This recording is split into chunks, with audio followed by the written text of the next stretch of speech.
In this video, we're going to learn how to multiply two-digit numbers by two-digit numbers and three-digit numbers by two-digit numbers. To begin with, I'd like you to have a go at the questions on the board. So pause the video now, have a go, and when you're ready for the answers, press play. Here are the answers.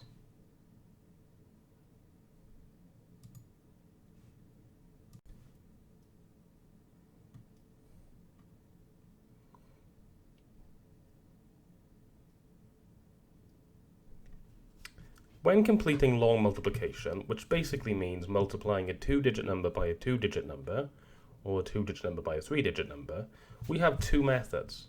We have the grid method, which a lot of people prefer, which involves splitting up the numbers into hundreds, tens, and units, and then multiplying separately, and adding the answers.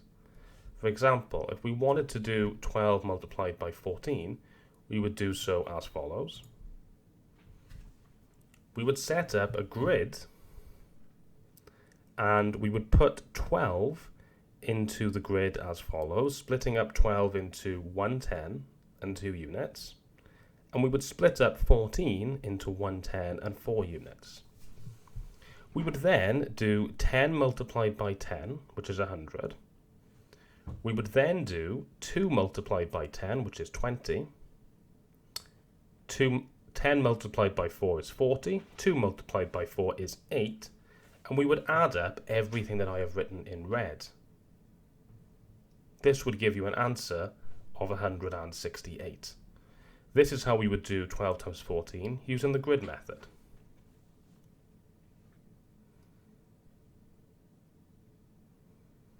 In another example, we want to do 13 multiplied by 42. To complete this calculation, I would split up 13 into 10 and 3. So I'm drawing my grid. I would split up 42 into 40 and 2, 4 tens and 2 units. And then I would just do the calculations. So we would have 10 multiplied by 40, which we should remember from the start of the course is 1 times 4 is 4, with the 2 zeros is 400. I would then have 3 times 40, so 3 times 4 is 12, with the 0 is 120. 10 times 2 is 20, and 3 times 2 is 6. And I would then add these numbers up.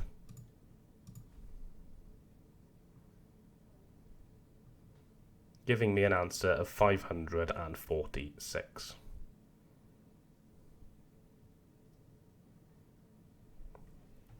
Another method which you might prefer is the column method. In this method, we write down the numbers lining up the tens, hundreds, and units. So here we have 13 is 3 units and 110. So we've lined up the 3 of the 13 with the 2 of the 42. Units have lined up, tens have lined up. And what we would do is begin by multiplying the units, 2 times 3, which would give me 6. I'd write that underneath in the units column. I would then do 2 times 1. So I'm multiplying the 2 in the units column by the 1 in the tens column. So the answer is going to be in the tens column because 2 times 10 is 20. Then I can cross out my 2 because I'm finished with it. And underneath the 6, I can put a 0 because I'm now going to be multiplying by the 4, which is in the tens column. So it's really 40. So now I'm going to do, next to the 0, 4 times 3 is 12.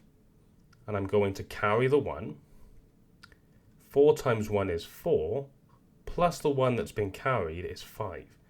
Let me explain that a little bit more clearly. So we've added the 0. 4 times 3 is 12. So I'm going to write 12 like that. 2 with the 1 carried. 4 times 1 is 4. So I'm doing 4 times 1 is 4. Plus the 1 is 5. So I have 520. I can now add up the 26 and the 520, which will give me 546 as before.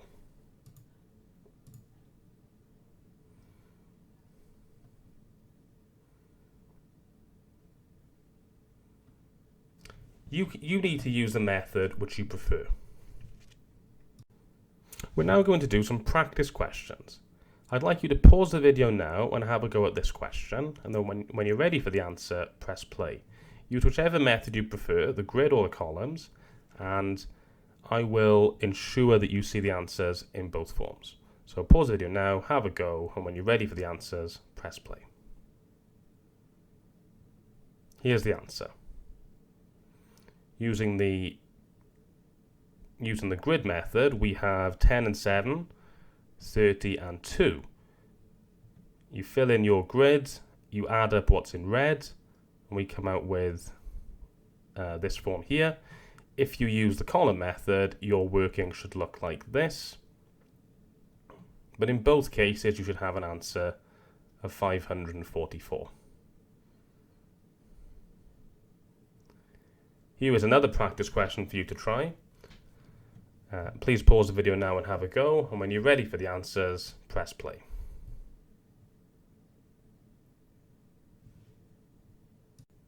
Here are the answers. As you can see, you should have an answer of 1,488. Here's a trickier question for you to try. We're now multiplying by a two-digit number by a three-digit number. Pause the video now and have a go, and when you're ready for the answer, press play. Here is the answer. So for the grid method, I've split up to 13 into 10 and 3, 156 into hundreds, tens and units, 100, 50 and 6. And I've done my multiplication. 10 times 100, 1,000. 10 times 50, 500. 10 times 6 is 60. Then I have 300, 150 and 18. And then I can add those up to give me an answer of 2,028. If I use the column method, it's the same as before, but I need to do my 3, first of all, multiplied by the 6, then the 5, which is in the 10, so it's really 50, and the 1, so it's really 100, which will give me workings that look like this, giving me the same answer of 2,028. Here are some questions for you to try. It's split up into 3 columns, depending on how you felt about these questions so far. So choose your level, have a go at the questions, and when you're ready for the answers, press play. Here are the answers.